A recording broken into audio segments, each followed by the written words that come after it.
Welcome to Bible Bits, Matthew chapter 8, and we are shifting. There's a shift here. At the beginning verse of 8 says, when he came down from the mountains, great crowds followed him. And we see we're shifting from the Sermon on the Mount, and we're sort of shifting from the last couple chapters have focused on Jesus' teaching, and now there's going to be a big emphasis upon his healing. Jesus' ministry was introduced in chapter 4 when in verse 23 when it said, and he went throughout all Galilee, teaching in their synagogues and proclaiming the gospel of the kingdom and healing every disease and every affliction among the people. And now we're going to get some of the actual details and color as to what that actually looked like. And one thing that this is a reminder of, that it's not limited to Jesus' teaching us or limited to only forgiveness, but also that Jesus comes to restore the world, that this is about the restoration of that's going to be taking place in God's kingdom. Because it's not only our sins, although we definitely don't want to forget about that, and it's never too far from Jesus and from the Gospels. But it's not only about our sins, but it's also that the world can be very problematic and oppressive. Even creation itself is often a hostile and dangerous place, and that's what we'll see here in a variety of different ways. Danger is not kind of the main theme, but it certainly is something that, again, repeatedly comes up as we consider all these healings. The world is not right, and Jesus is here to address that. And there are two really important features, again, because there's a lot of miracles just in this one chapter, that it's, from my perspective, it's intimidating to try to cover it in the simply 20 minutes that we got, because there's so much going on. But Matthew, I think, does that on purpose in a sense. He gives us a bunch of different examples and some things that, so he heals a leper. There's a centurion servant who is ill, who Jesus heals. Jesus heals Peter's mother-in-law. And then we have some people who want to follow Jesus, and Jesus kind of turns them back. We'll talk a little bit more about that. And then there's a storm that Jesus calms. And then finally Jesus heals two men who are possessed by demons and live in the graveyard. So that's all just happens, and not only is it one chapter, it's only really 34 verses. So a lot is happening. And some things to keep in mind are, as you read these stories, which again, I really encourage you, the best way to do this is to read Matthew chapter 8. In fact, I give you complete permission to pause and read it right now, which will take you all 3 minutes, maybe 4, and then come back, because it's going to make a lot more sense. But these things all circle around or focus on Jesus's authority. So as we look at the one common character throughout this is obviously Jesus, and what we see is his authority, his power, and also the people who he interacts with. There's kind of two classes of people: Jesus and then the people Jesus is interacting with, healing or helping or speaking to. Most of them he's healing, but not all of them. So it starts with this leper, and I think we can learn. It's easy. I think it's pretty common to move to this is proof of that Jesus is God, but I don't think that's the main focus of the text here at all. I could be wrong, but I really don't think that's the main focus here. And it's not about these. I think it's better to refer to a lot of these as healings, not necessarily miracles, because Jesus is not, in these cases at least, this may not always be the case, but in these cases, Jesus is not really looking for an audience. He's not looking for publicity. The first instance, he comes down and there is a crowd around him, but he stretches out his hand and The leper says, Lord, if you will, you can make me clean. And Jesus says, I will, be clean. And the leprosy is cleansed, and Jesus says to him, see that you say nothing to anyone. I mean, it all happened very fast, and all of a sudden we're getting a little more content about what Jesus says. See that you say nothing to anyone, but show yourself to the priest and offer the gift that Moses commanded as a proof to them. Now, it doesn't say that Jesus whispered to him, but I could almost see Jesus whispering to him because he's encouraging him to go directly to the priest. Do not pass go. Do not collect $200. Just go right to the priest. And don't tell anyone, Jesus says. The point is he's been healed. He doesn't need to, he's not encouraged. In fact, he's discouraged from telling anyone else what has happened. And, perhaps in part because it speaks for itself, the healing, and nothing needs to be said. In fact, sometimes that's, in life, sometimes it just makes more sense to, instead of talking about doing something, just doing it and just leaving it at that, as instead of talking a lot about what you've done. I think I probably fall into that error as a preacher far too often. It's saying too much. But sometimes just doing what Jesus says is a witness in and of itself and doesn't need a ton of explanation. So we'll move on from that. And the next is the faith of a centurion. And remember, you just got to remember that this is a chief, an official with authority himself, and he's of the oppositional ruling party. And so probably most good and faithful Jews, the last thing they do is imagine that this centurion is a good guy. He's to be tolerated or placated at best, if not an outright enemy. He recognizes that he is not on the inside because he doesn't even want Jesus to come to his house. And we gotta take all of this with a grain of salt. But from what we can know or do know, documents about this time period, we get the sense that for many Jews, at least at some times, like the Pharisees, even eating in the wrong house with someone who's not a Jew, eating with a Gentile was taboo. Going into the house of an unclean, if you want to be a good Jew, make sure you stay apart from someone who's not. Guilt by association, and a strong sense of that. And perhaps the centurion recognizes that and says, no, don't come to my house. I don't want you to get in trouble. I'm not trying to put you out. And plus, I understand how authority works.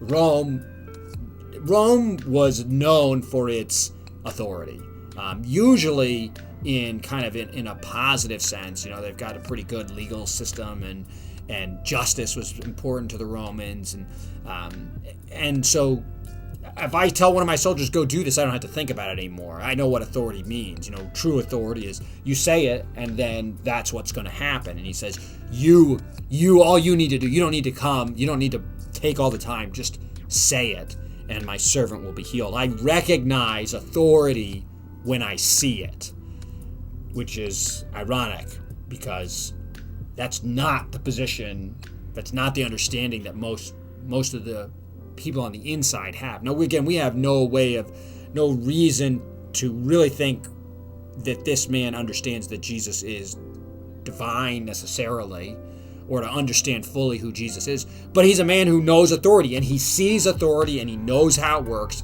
And perhaps because he's on the outside, he's able to see what a lot of the people are not. And Jesus makes this comment about, I tell you, with no one in Israel have I found such faith. And many will come, he just follows it up with, many will come from the east and the west and recline at the table with Abraham, Isaac, and Jacob in the kingdom of heaven, while the sons of the kingdom will be thrown out into the outer darkness. In that place there will be weeping and gnashing of teeth. That's not usually what preachers draw attention to in the text. Maybe that's not fair, but I know I'm tempted not to draw attention to that. It's not the most pleasant part of the story, but Jesus is saying this is an outsider, and he understands. And it reminds us of John again saying, out of these stones God can raise up children for Abraham. And these outsiders are going to come sit at the table with Abraham, while many who are insiders will be left outside and angry and frustrated, grinding their teeth and weeping. And go, let it be done. And so Jesus demonstrates authority. And again, there's not really, no one's going to know whether this happens except the centurion when he goes home. The crowds never know. Maybe they find out later, but probably most people aren't bothered to, they probably don't. He's a centurion. They're probably not going to go out of their way to talk to him. So probably no one knows. And then Jesus heals Peter's mother-in-law.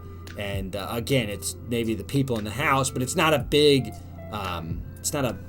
group that knows about what's going on. And all these people, these first three people, all have something in common, and that's that they are, two things. One, they're outsiders in different ways. The leper is an outsider. If you're thinking just purely from who can come, for instance, who can come into God's presence to the closest, into the temple and further, the leper, he's not even allowed to be by the people generally.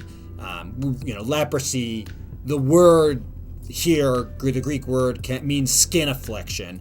So, it might not every time does it necessarily mean what we might think of as leprosy, but it could mean any sort of really serious skin condition. And any serious skin condition would make you an outsider. You go look at all the laws and like Leviticus, and there's, this is a serious problem. And we can understand that, especially after coming out of COVID, we can understand, like, there was a lot of outsider, and it was meant kind of, again, remember the laws given to Israel. They're a nation. This is the nation of hundreds of thousands of people. And they don't have antibiotics. They don't have, antiviral medicine. They don't have hospitals. So what do you do when someone's seriously ill and it's catching?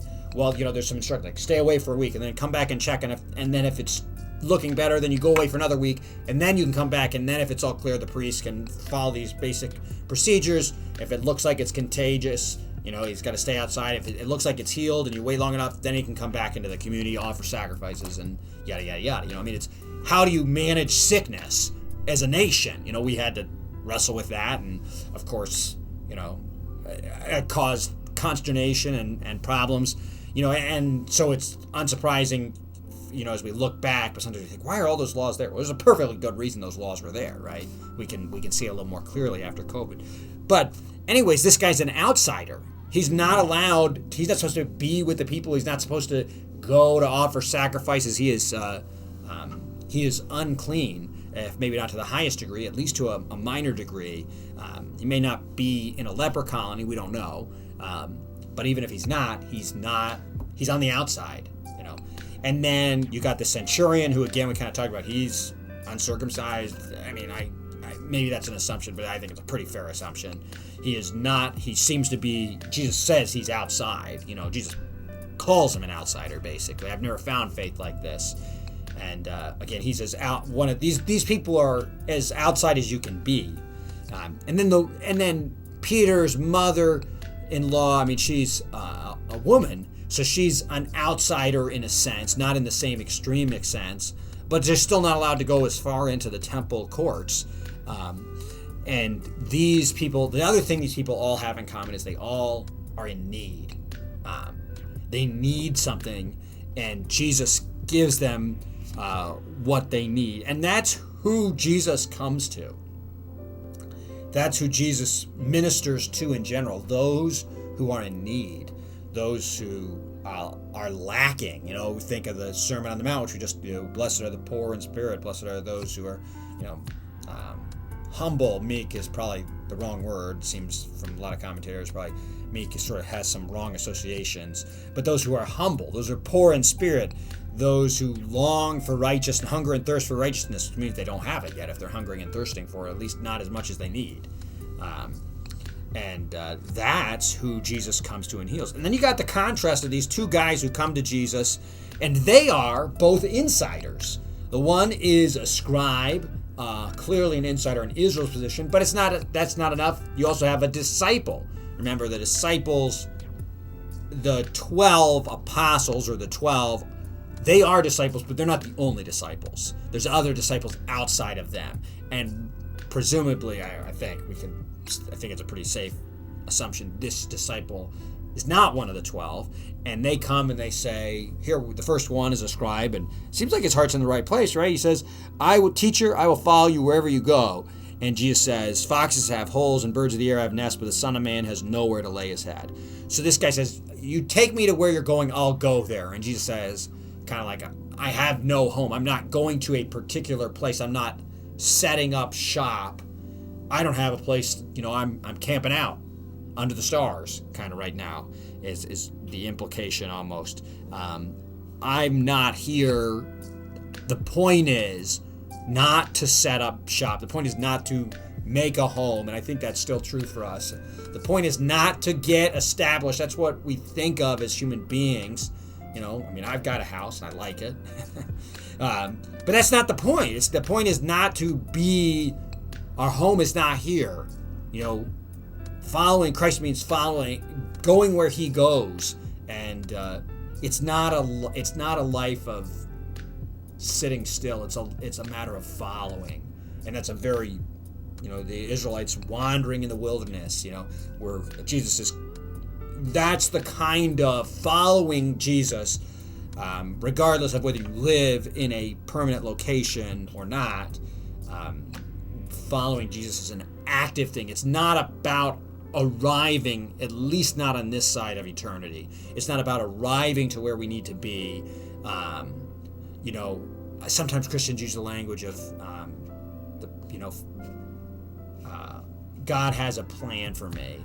And that can be good, it can be bad, kind of all depends on context. But one way where it could go, it could perhaps give the wrong sort of impression, is if you think that I've got a destination and what God really wants for me is to be super established as this, whatever, as the, God's plan for me is to be the best for me, the best pastor, the biggest pastor, the best whatever it might be. That's not really, that may be where you're at, but that's not really, I don't think, God's plan for you. God's plan is for you to be faithful and to follow after him no matter where you're at. And I just don't think that's the primary concern of God's kingdom, is establishing us in our careers, or establishing our families. That's just not the primary concern. We are to be faithful wherever we are, and if we can't be faithful at something, then maybe it's not the right job. Maybe we can't do it. But so we are supposed to be faithful, but that's not really the goal. And sometimes it almost seems like that's the way that leaders, or sometimes people talk as if that's the goal. Like, just be the best version of you, be the most successful. And I'm not saying that success is necessarily bad, but that's not the goal, I don't think, for Christians. We should be good, we should work hard, we should be good citizens and good neighbors, but most above all, we should be faithful followers of our Lord. And then the next guy says, Lord, let me first go and bury my father. And again, thankfully, we don't have enough time to really dive into that. But no matter what it means, obviously this guy wants to do something before following Jesus. And Jesus says, nope. It may be, again, we could, who knows what it means, but what Jesus says is no. No, you're not doing that first. Follow me. That's of primary importance. And so everything else has to take a back seat to Jesus. And that's a really important message for us to learn. And again, it's not that we have to keep our eyes on the goal. We are sinners, so none of us does that as well as we should. We daily sin much, to quote Luther. But that doesn't mean we shouldn't aim for the right thing. You're guaranteed to go off course if you're aiming in the wrong way, especially for us as sinners. We make mistakes, plenty of mistakes, even when we're trying to go to the right spot. But if you're aiming at the wrong spot, you're really screwed. You're definitely not going to get there. And so we want to put Jesus first and foremost, and he can forgive us and pick us. We walk by faith, so we don't do that perfectly, but that's where we should be walking. We got to be following our Savior. And then we go to Jesus calms the storm, and it's the disciples, again, you might almost say this is like a third group to contrast with the three people before. The disciples don't really fully get it, obviously, either, because Jesus sort of reprimands them for their little faith. But yet we again see Jesus's authority and dominion.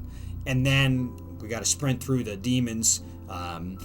There's the absolute epitome of outsiders. You got, first of all, it's probably a Gentile area. Second of all, you got people who are living outside of town. They're living in the tombs, and so in every way imaginable, physically, mentally, spiritually, emotionally, psychologically, I mean, these guys are out. They're out there, literally, when Jesus shows up, they cry out, "What do you have to do with us, Son of God?